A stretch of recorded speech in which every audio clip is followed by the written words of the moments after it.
I'd like to take that discussion further forward, particularly in terms of in talking about high definition. But let's just touch on that for a second.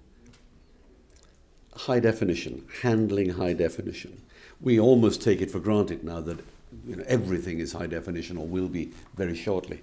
But how does HD in an IP environment through a narrow pipe, through a pretty skinny pipe, how does that change the viewing experience, or what challenges does it present for the broadcaster? Luke? Well, it does pose some challenges today, but as the whole infrastructure evolves, those challenges will be met. So, absolutely, full 1080p content creates big files. So, shifting those big files around the network poses more problems. But if the desire for the consumer is there, those challenges will be met. So, as fibre to the home becomes a real reality, shifting those kind of size of files through and to the home will definitely become possible. I think from our perspective, we tend to look at devices in terms of screens. So we don't say a TV set, a smartphone, or a media player. We just view them as different viewing devices, and we provide solutions, obviously, to get the content to those devices.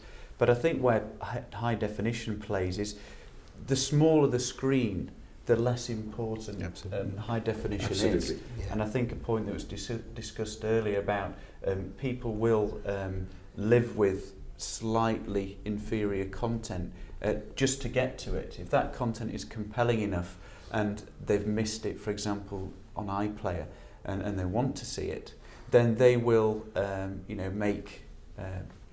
they'll live with the fact that the content, isn't as great as the broadcast stream, but it's good enough. It's good enough for them to get the television and entertainment experience. So I think the desire far outweighs the fact that it has to be super high quality, because it's that the content is that compelling. Yeah, I completely agree with that. I mean, I'm a great watcher of history documentaries because I'm that kind of genre of person, and watching World War One film in high definition is not that much different, to be honest, to watching it in standard definition.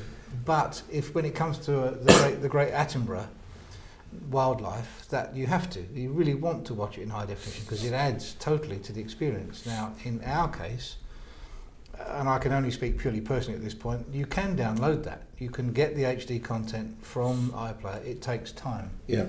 So I have to adjust my expectations as to when I want to watch it around the quality I'm going to receive. Yeah. But I do think that both the other points raised here are absolutely true. The technology will allow it to happen at some point because it will be relatively simple to do in terms of the technical processes.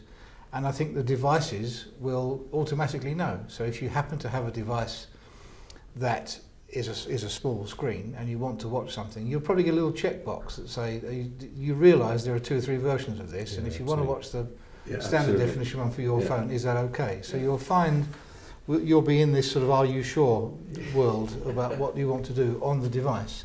But I think that's a very good thing, because I then think it means that the device manufacturers can now add an experience. So you'll start to drive people to your device because of the experience it gives them, which is similar to what we're saying the iPhone does. And I think that would potentially be true in the set-top box world. Let's talk video on demand. Video on demand was once, I was going to say the backbone, but that's the wrong word, was once very, very important to the IPTV industry. Is that still the same, Luke? I believe it is. I think it's just it's become so common. It's just what it is. Yeah, absolutely. It's normal. And having worked in the business over these years, watching that become normal from it becoming a complete surprise is just how things evolve, really. So I think it's central to the IP experience and central to television moving forward. But still, the broadcast isn't going to go away. So.